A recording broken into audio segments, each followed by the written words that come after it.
Very good morning बच्चों।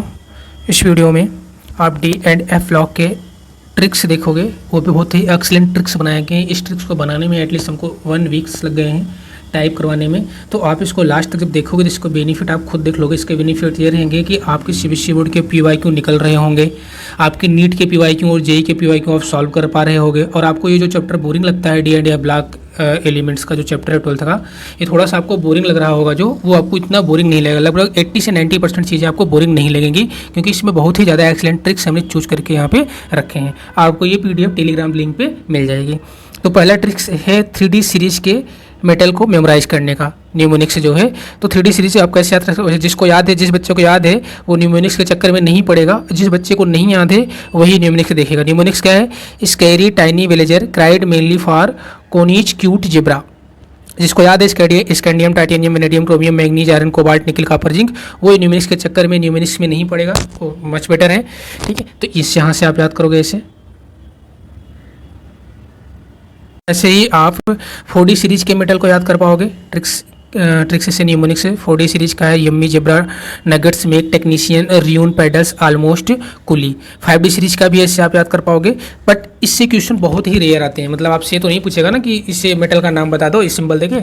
आपसे जो पूछेगा क्वेश्चन आगे उसका, मतलब ये न्यूमोनिक्स इसलिए रख दिया। मान लो अगर आपको याद रखना तो आप यहाँ से याद रख सकते हो। अब आते हैं ऑक्सीडेशन स्टेट पे। डी एंड एफ ब्लॉक के एलिमेंट का जो ऑक्सीडेशन स्टेट होता है बच्चे, ये बहुत ही वेरिएबल ऑक्सीडेशन स्टेट शो करता है। वेरिएबल ऑक्सीडेशन स्टेट में आप पूछेगा 3D सीरीज में कौन सा मेटल है जो कि वेरिएबल शो करेगा। तो 3D सीरीज में स्कैंडियम से लेकर जिंक तक में आपका मैग्नीज, आपका कौन कौन सा हो जाएगा? मैग्नीज हो जाएगा, मैग्नीज, क्रोमियम, आयरन और कॉपर। अब इसको याद करने का ट्रिक क्या है? याद करने का ट्रिक है मेनी क्रिकेटर्स फील कंफर्टेबल। ये है mnemonics. Many cricketer feels, many के एम से मैग्नीज, क्रिकेटर के CR से आपका क्रोमियम, फील के F से आयरन और कंफर्टेबल के C से कॉपर हो जाएगा। अब इसमें इन चारों में से जो मेटल मैग्नीज है वो highest variable oxidation state show करता है, +7 शो करता है। +2 से +7 तक शो करेगा। क्रोमियम +2, +3, +6 शो करता है। आयरन +2 और +3 शो करता है। और कॉपर +1 और +2 शो करता है। एक बार क्वेश्चन पूछा गया है, नीट में भी पूछा गया है, सीबीएसई बोर्ड में पूछा गया है कि which metal show the maximum oxidation state in the 3D series. तो आप बताओगे मैग्नीज। वैसे अगर पूछा जाएगा कि डी ब्लॉक सीरीज में highest, D block series 3D series अलग है, डी ब्लॉक सीरीज। अगर 3D सीरीज का पूछेगा तो, अगर ऐसे क्वेश्चन पूछेगा आपसे कि 3D सीरीज का बताओ, तो 3D सीरीज का अगर मैक्सिमम स्टेट पूछेगा तो आप बताओगे मैग्नीज है। लेकिन अगर डी ब्लॉक का पूछ लिया तो डी ब्लॉक का मैक्सिमम ऑक्सीडेशन स्टेट शो करने वाला मेटल, तो आप क्या बताओगे? तो उसमें आप बताओगे ऑस्मियम, OS और RU। ये होता है +8 शो करता है, +8 स्टेट शो करता है ये। तो ऑक्सीडेशन स्टेट ऐसे आप याद रखोगे। देखो नीट का पीवाईक्यू है और ये बहुत ट्रेंडिंग पीवाईक्यू है। कई बार ये पूछा गया है कि which show highest oxidation state. Option में वहाँ आपका मैग्नीज, आयरन, कोबाल्ट, निकेल ऐसे करके था, तो आप बताओगे मैग्नीज। कितना होता है? +7। आपने ट्रिक से देख लिया। अब आते हैं कलर्ड आयन ट्रिक पे। वैसे कलर्ड आयन कौन से होंगे? कलर्ड आयन जो होंगे ऐसे मेटल जिनके पास क्या हो? अनपेयर्ड इलेक्ट्रॉन हो। जिनके पास अनपेयर्ड इलेक्ट्रॉन रहेंगे वही कलर्ड रहेंगे। तो कलर्ड जैसे टाइटेनियम 3+, यहाँ पे 3D सीरीज के आपके सिलेबस में ये है भी कि Ti3+ है, तो उसमें 1 अनपेयर्ड इलेक्ट्रॉन है, कुछ ना कुछ तो कलर होगा। वैसे जिसके पास अनपेयर्ड इलेक्ट्रॉन है वो कलर होगा। आपको कलर भी याद रखना है। जैसे क्रोमियम का कलर क्या होता है? क्रोमियम का किस कलर का होता है? तो क्रोमियम ग्रीन कलर का होता है 3 अनपेयर्ड इलेक्ट्रॉन के साथ। Mn2+ पिंक कलर का होता है 5 अनपेयर्ड इलेक्ट्रॉन के साथ। Fe3+ D5 है, 5 अनपेयर्ड इलेक्ट्रॉन रहेंगे, या येलो और ब्राउन कलर का होता है। Copper2+ ब्लू कलर का होता है 1 अनपेयर्ड इलेक्ट्रॉन के साथ। अब यहाँ पे कुछ ट्रिक देसी टाइप का है। अब यहाँ पे कैसे आप रखोगे याद कलर? तो कॉपर का याद रख लेना, Copper2+ ब्लू होता है। मैग्नीज लाइट पिंक होता है। कैसे याद रखोगे? मैग्नीज दुल्हन बन गया हल्की पिंक साड़ी में, हल्की पिंक साड़ी में मैग्नीज दुल्हन बन गया। तो Mn2+ पिंक कलर का होता है, क्योंकि ऐसे याद रख पाओगे पिंक साड़ी में है ये। Cr3+ ग्रीन कलर का होता है। तो क्रिकेटर वाला क्रोमियम अब हल्क बन गया। हॉलीवुड की मूवी में जो हल्क है वो कैसा उसका ग्रीन कलर दिखाया गया है, तो ऐसे आप रखोगे क्रिकेटर वाला क्रोमियम अब हल्क बन गया, हल्के ग्रीन कलर का हल्क बन गया, यानी Cr3+ ग्रीन कलर का है। टाइटेनियम पर्पल का है। इसके लिए न्यूमोनिक्स है टाइटेनियम का हीरो ने पर्पल कोट पहना था। टाइटेनियम जो मूवी थी उसमें उसका जो हीरो है वो पर्पल कोट पहना है, तो टाइटेनियम पर्पल कलर का हो गया। इस कलर्ड से जो क्वेश्चन आए हैं, एक बार क्वेश्चन आया है which ion is colourless. NEET PYQ है विच आयन इज कलरलेस। तो कलरलेस जिसके पास अनपेयर्ड इलेक्ट्रॉन नहीं रहेंगे, तो Zn2+ के पास कोई भी अनपेयर्ड इलेक्ट्रॉन नहीं है। डी इसका फुलफिल्ड है, इसीलिए क्या होगा? कलरलेस होगा। डी ब्लॉक रिएक्शन के कुछ रिएक्शन आपको मेमोराइज करने से, पोटेशियम KMnO4 अगर एसिडिक मीडियम में है तो ये क्या करता है, Mn7 को रिड्यूस कर देता है Mn2 प्लस में, और ये पर्पल कलर से कलरलेस हो जाता है। और potassium dichromate K2Cr2O7 acidic medium में क्या करेगा, रिडक्शन ही करेगा, क्योंकि ये सब क्या है, ऑक्सीडाइजिंग एजेंट है ना, तो दूसरे को रिड्यूस करेंगे, दूसरे को ऑक्सीडाइजिंग एजेंट है तो दूसरे को ऑक्सीडाइज करेंगे, खुद रिड्यूज होंगे। तो ये KMnO4 में जो मैग्नीज है खुद रिड्यूज हो रहा है, किसी दूसरे को ऑक्सीडाइज करेगा। K2Cr2O7 में जो Cr है वो खुद क्या हो रहा है, रिड्यूज हो रहा है, CrC6 प्लस से Cr3 प्लस में गया। कलर भी ध्यान रखने हैं, जब CrC6 प्लस था तो Cr6 प्लस से Cr3 प्लस बना तो ऑरेंज से ग्रीन कलर बन गया। उसके बाद कैटेलिटिक प्रॉपर्टी में देखोगे तो जो ट्रांजिशन मेटल की कैटेलिटिक प्रॉपर्टी है, कैटेलिस्ट आपके बुक में 3 ही दिए हैं, एक आयरन दिया है, V2O5 दिया है और निकल दिया है। तो आयरन क्या करता है, हाइबर प्रोसेस में जो होता है, नाइट्रोजन हाइड्रोजन मिलकर अमोनिया बनाते हैं, 2 अमोनिया बनेगा। V2O5 क्या करता है, कॉन्टैक्ट प्रोसेस में यूज होता है एज ए कैटेलिस्ट, और ये SO2 से SO3 मतलब यहाँ पे H2SO4 का फॉर्मेशन करता है, ये सल्फ्यूरिक एसिड का फॉर्मेशन करेगा। निकिल क्या करेगा, निकिल हाइड्रोजनेशन ऑफ ऑयल करता है, ऑयल को घी में कन्वर्ट करता है। अब इसके लिए जो ट्रिक्स है आपके पास ये है कि आयरन हाइबर प्रोसेस में यूज होता है ना, तो आयरन भैया अमोनिया बनवाते हैं, तो ऐसे याद रखोगे, आयरन भैया अमोनिया बनवाते हैं, और जो कि खेत के लिए जरूरी है। अमोनिया स्वाभाविक सी बात है, फर्टिलाइजर है और खेत के लिए जरूरी है। V2O5 यहाँ V से हम ले रहे हैं विजय, तो V2O5 जो होता है कॉन्टैक्ट प्रोसेस में जो होता है ना, तो विजय भाई ये V से हम विजय ले रहे हैं, विजय भाई H2SO4 बनवाते हैं, और बैटरी चार्ज करने के लिए जरूरी होता है, सल्फ्यूरिक एसिड बैटरी चार्ज के लिए जरूरी होता है। निकिल जो होता है हाइड्रोजनेशन में यूज होता है, तो निकिल के हम से ले रहे हैं हम निक भैया तेल से घी बना देते हैं, तो ये तेल से क्या बना देते हैं, घी। कौन, यानी कि निकल के साथ आप पैलेडियम और प्लेटिनम भी याद रखोगे, तो कैटलिस्ट 3 ही याद रखोगे। न्यूमेनिक्स से भी है, अगर आपको याद है तो अच्छी बात है, नहीं तो आप न्यूमेनिक्स का भी यूज करके मेमोराइज लॉन्ग टाइम तक कर सकते हो। इससे जो क्वेश्चन आया है नीट में, वो आया है कि which is use in the contact process, मतलब which catalyst use in the contact process, तो आपको याद रखना है विजय भैया यानी कि V2O5। अब यहाँ कुछ नीट के VYQ हैं। नीट 2022 में क्वेश्चन पूछा है कि KMnO4 इन एसिडिक मीडियम में भी मैंने ट्रिक ऊपर ट्रिक बताया। जो KMnO4 है ऑक्सीडाइजिंग एजेंट होता है, दूसरे को क्या करेगा, दूसरे को ऑक्सीडाइज करेगा, खुद रिड्यूज होगा, तो ये स्ट्रॉन्ग ऑक्सीडाइजिंग एजेंट होने की वजह से Mn7 प्लस रिड्यूज होकर Mn2 प्लस में कन्वर्ट हो गया। उसके बाद अगला क्वेश्चन नीट 2021 का है, नीट 2021 का है। विच transition metal is used in the contact process, ये भी ट्रिक से बताया। कॉन्टैक्ट प्रोसेस में विजय भैया यानी कि V2O5 क्या बनवाते हैं, सल्फ्यूरिक एसिड बनवाते हैं। अगला है क्वेश्चन नीट 2020 का, इसमें इन्होंने पूछा है कलर का भी मैंने बता दिया, colour of titanium ion in solution. तो कलर टाइटेनियम का क्या था, टाइटेनियम कौन सी कोट पहना था, टाइटेनियम मूवी में जो हीरो था वो पर्पल कलर की कोट पहना था, तो टाइटेनियम आयन का कलर पर्पल हो जाएगा। ये भी ट्रिक से आप निकाल लोगे। नीट 2019 का क्वेश्चन है कि विच आयन इज कलरलेस, तो कलरलेस आप इसका इलेक्ट्रॉनिक कॉन्फिगरेशन करोगे तो इसमें कोई भी इलेक्ट्रॉन नहीं है, तो कॉपर 2+ आपका कलरलेस हो जाएगा।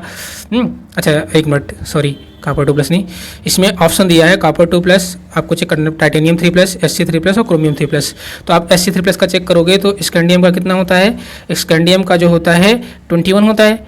अगर आप करोगे और 3+ है ये, 3+ निकाल दो, आर्गन 3D और 4s2, और यहाँ पे 4s2 के बाद 1 हो जाएगा, 3D1, और 3+ है तो ये निकल जाएंगे, तो सिर्फ बचेगा आर्गन, तो ये कलरलेस हो जाएगा, कोई अनप्लेटन नहीं है, तो Sc3+ कलरलेस हो जाएगा। अब यहाँ पे आप यही याद कर सकते हो, लेंथेनॉइड सीरीज के जो एलिमेंट हैं उसको आप इस ट्रिक से याद कर सकते हो। लल्लू से प्रधान ने प्रेम से यूं गड्डी तो दी, होए यार तुम यार लूजर हो, होए इंजीनियर, ER मतलब ER या इंजीनियर याद रखो, या ER लिखो, होए यार तुम यार लूजर हो, ठीक। तो यहाँ से लल्लू से LA हो जाएगा, सी से CE हो गया, प्रेम प्रधान से PR हो गया, ने से ND हो गया, प्रेम से PM हो गया, से SM हो गया, यूं गड्डी, यू से यू हो गया, गड्डी से GD हो गया, तो से TB हो गया ना। ऐसे आप इसको यूज कर सकते हो। मैग्नेटिक मोमेंटम ट्रिक क्या है, मैग्नेटिक मोमेंटम का ट्रिक ये है, मैग्नेटिक मोमेंटम का फार्मूला पहले देख लो। अब मैग्नेटिक मोमेंटम म्यू = n+2, और इसकी यूनिट होती है बोर मैग्नेटॉन, n क्या है यहाँ पे, नंबर ऑफ अनपेयर्ड इलेक्ट्रॉन है। तो यहाँ पे ट्रिक आप ये याद रखोगे, जितना ज़्यादा अकेला अनपेयर्ड उतना ज़्यादा झटका, मतलब मैग्नेटिक मोमेंट में मैग्नेटिज्म में अट्रैक्शन, चूंकि पैरामैग्नेटिक रहेगा, और पैरामैग्नेटिक क्या होता है, मैग्नेटिक फील्ड में पैरामैग्नेटिक क्या होता है, अट्रैक्ट होता है, तो अट्रैक्शन उतना ज़्यादा होगा।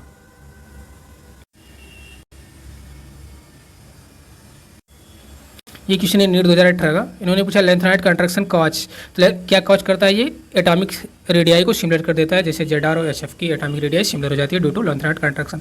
अब आप सीबीएसई बोर्ड के बच्चे हो, तो सीबीएसई बोर्ड के जो क्वेश्चन पूछे गए हैं और आप ये देखोगे कि जितने मैंने अभी अब तक न्यूमोनिक्स और ट्रिक्स से बताए हैं, मोस्ट ऑफ द क्वेश्चन आप उससे सॉल्व कर लोगे और आप इस चैप्टर से डरना बंद कर दोगे, क्योंकि मोस्ट ऑफ द स्टूडेंट को डर लगता है तो इसी चैप्टर से लगता है पूरी केमिस्ट्री में। अब यहाँ पे देखो क्वेश्चन जो कितने इजी, आप ट्रिक्स से ही निकाल लोगे। पहला क्वेश्चन पूछा है why zinc is not consider a transition metal. तो आप आंसर यही लिखोगे, क्योंकि जिंक का जो डी ऑर्बिटल है वो कम्प्लीटली फिल्ड होता है, इसमें कोई भी क्या होता है आयन इलेक्ट्रॉन नहीं होते हैं, चाहे वो ग्राउंड स्टेट में हो, चाहे वो एक्साइटेड स्टेट में हो, मतलब अपने ऑक्सीडेशन स्टेट में हो, इसका जो डी ऑर्बिटल है फुल्ली फिल्ड होता है, इसलिए इसको typically transition metal property show नहीं करता है, न इसका वेरिएबल ऑक्सीडेशन स्टेट होता है, इसलिए इसको ट्रांजिशन मेटल में कंसीडर नहीं किया जाता है। आपके एनसीईआरटी में मेंशन है, आपके बोर्ड में भी आया हुआ है, सीबीएसई बोर्ड 2024 में 2024 में आया हुआ है, तो ये आ भी सकता है, तो आप इसको मेमोराइज रखोगे। 23 में क्या आया है, 2023 में which element among 3D series show a maximum number of oxidational state and why. NEET में भी आया हुआ है, जेई में भी आया हुआ है और सीबीएसई 2023 में भी आया हुआ है, तो ये मोस्ट इंपॉर्टेंट क्वेश्चन हो जाएगा। तो 3D सीरीज में कौन सा हो जाएगा, मैंगनीज। कितना होता है इसका, +2 से +7, मैक्सिमम कितना होता है, +7। क्यों होता है, क्योंकि इसके पास अनपेलेड इलेक्ट्रॉन मल्टीपल होते हैं। तो ये आप दोगे ऐसे, जस्ट ऐसे ही आप लिखोगे तो आपको फुल मार्क्स गेन कर पाओगे। क्वेश्चन नंबर 3 आपका है सीबीएसई 2022 का। इसमें पूछा इन्होंने why do transition metal show variable oxidation state. तो transition metal variable oxidation state इसलिए शो करते हैं, इन्वॉल्वमेंट होता है इसमें N-1D and NS electron, bonding में इन दोनों इलेक्ट्रॉन का इन्वॉल्वमेंट होता है। आप हूबहू यही आंसर लिखोगे। अगला क्वेश्चन है name a transition element that does not show variable oxidation state. अभी ऊपर जस्ट ऊपर ये बात दोबारा क्वेश्चन पूछ लिया गया है 2021 में कि जिंक जो होता है ये वेरिएबल ऑक्सीडेशन स्टेट नहीं शो करता है, न ही ये ट्रांजिशन मेटल में कंसिडर किया जाता है, क्योंकि इसका डी ऑर्बिटल फुलफिल्ड होता है। क्वेश्चन नंबर 5 पूछा है इसने Y do transition metal ion from coloured compound. ये भी ट्रिक्स में मैंने बता दिया था, लेकिन आप आंसर क्या लिखोगे, due to d transition in the partial field d orbital. ये एकदम एग्जैक्ट आंसर है कि d transition in partial field d orbital की वजह से कलर्ड आयंस होते हैं। अब यहाँ पे कॉन्सेप्चुअल क्वेश्चन जो पूछे गए हैं उसको आप देख लीजिए।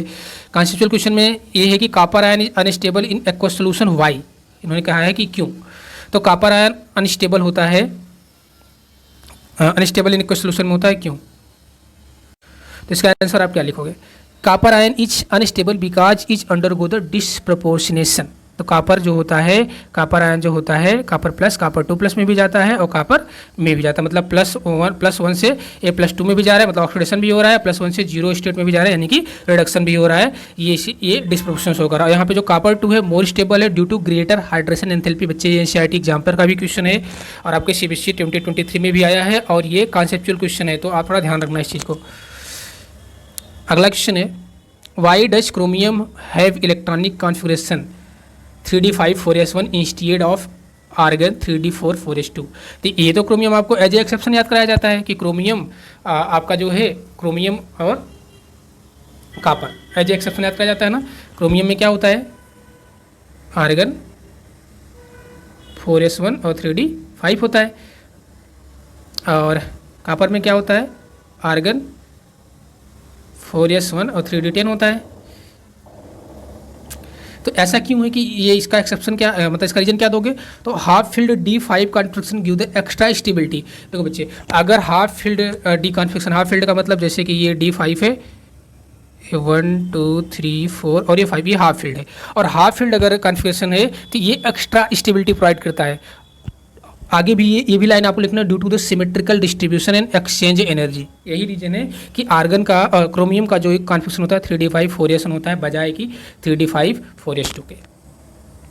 अगला लेंथेनॉइड कंट्रैक्शन से पूछा है, तो लेंथेनॉइड कंट्रैक्शन में एटॉमिक साइज क्या होती है, सिमिलर हो जाती है लेंथेनॉइड कंट्रैक्शन में। It is the steady decrease in the ionic radius of lanthanoid from LA। अभी ये मैं आपको कराऊंगा La+2 Lu3+ due to poor shielding by 4f electron. इसमें जेड-आर जर्कोनियम HF ये दोनों भाई हैं जिसने जिम करके अपनी साइज को क्या कर लिया है, अपनी साइज को बराबर कर लिया, यानी कि इनकी साइज सिमिलर होती है। किसकी वजह से होती है, due to poor shielding by 4f electron. अगला कॉन्सेप्चुअल क्वेश्चन है why are actinoid more reactive than lanthanoid. तो एक्टिनॉइड क्यों है, due to the larger atomic and ionic size and lower ionisation enthalpy. यही रीजन है कि एक्टिनोइड मोर रिएक्टिव है than lanthanoid. अब एप्लीकेशन बेस्ड या रीजनिंग बेस्ड जो क्वेश्चन है वो देख लीजिए। क्वेश्चन रिपीट है वही कि क्रोमियम और कॉपर का मैंने बताया दो ही ऐसे हैं जिनका कॉन्फिगरेशन क्या है, एक्सेप्शनल है, 2023 में आया हुआ है। होना चाहिए था 3D क्या होना चाहिए था 3D4 4s2, लेकिन है 3D5 4s1। ये ध्यान रखना आप। ऐसे कॉपर का भी है 3D10 4s1। रीजन आप क्या दोगे, हाफ फील्ड ज़्यादा स्टेबल होता है, half field and full field जो अगर डी सबसेल है तो ज़्यादा स्टेबल होते हैं। यहाँ पे उन्होंने पूछा है मैग्नेटिक बिहेवियर, मैंने मैग्नेटिक बिहेवियर का भी ट्रिक बता दिया। जिसके पास जितना नंबर ऑफ इलेक्ट्रॉन ज़्यादा अनपेयर्ड तो ज़्यादा पावरफुल मैग्नेटिज्म, तो मोर पैरामैग्नेटिक कौन सा होगा, जिसके पास ज़्यादा अनपेयर्ड होगा। तो आप चेक कर लो, Fe2 प्लस के पास सिर्फ 4 अनपेयर्ड है, Fe3 प्लस पास 5 अनपेयर्ड है, तो जिसके पास ज़्यादा अनपेयर्ड है वो मोर पैरामैग्नेटिक होगा क्योंकि मोर अनपेयर्ड इलेक्ट्रॉन है। तो इसका आप आंसर ऐसे लिखोगे। Why transit metal and their compounds for the catalytic activity, वही रीजन है क्योंकि इसका ऑक्सीडेशन स्टेट चेंज रहता है due to their ability to change oxidation state and provide a surface for reactant absorption. तो ये बता दोगे। अगला वही Gd3+, ये ब्लॉक का है। Gd3+ का इलेक्ट्रॉनिक कॉन्फिगरेशन क्या होता है, तो ये होता है जिनान 4f5 4f7 5d1 6s2। अगर Gd3+ 3 निकाल दोगे आप, ये 6s2 और ये 5d1 निकल जाएगा और ये बच जाएगा आपका।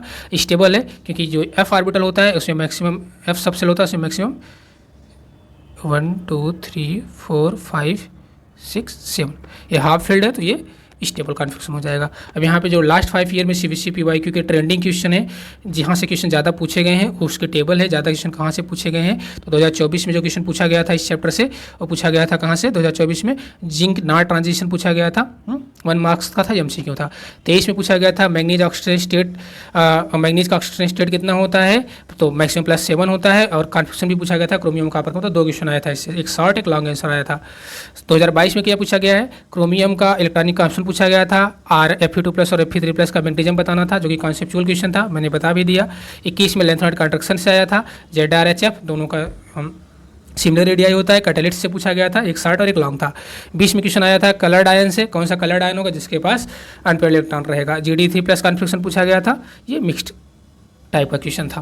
तो ये तो हो गया आपका इस चैप्टर का ट्रिक। अगर आपको इस चैप्टर का ट्रिक्स और PYQ का सोल्यूशन ये सब अगर अच्छा लगा हो, अगर हेल्पफुल हो आपके लिए, तो प्लीज़ कमेंट करिए। नेक्स्ट कौन से चैप्टर पे आपको ट्रिक्स चाहिए और ऐसे PYQ चाहिए, नीट के, JEE के और CBSE बोर्ड के लास्ट 5 ईयर के PYQ, वो सब एनालिसिस करके कम से कम 1 वीक लगेंगे बच्चे आपका डाटा तैयार करने में, मतलब सब कुछ आपका डाटा शीट तैयार करने में। उसके बाद आपको ये मिलेगा। पहले आप कमेंट कर दो कौन से चैप्टर पे चाहिए, जो चैप्टर आपको बोरिंग लग रहा हो। Okay, thank you so much. I hope कि ये वीडियो आप लोगों के लिए हेल्पफुल रही होगी। तो प्लीज़ अपने दोस्तों के साथ, अपने जो आपके ग्रुप में हैं, जो बच्चे, जो स्टूडेंट्स हैं, उनके साथ ये वीडियो शेयर करिए।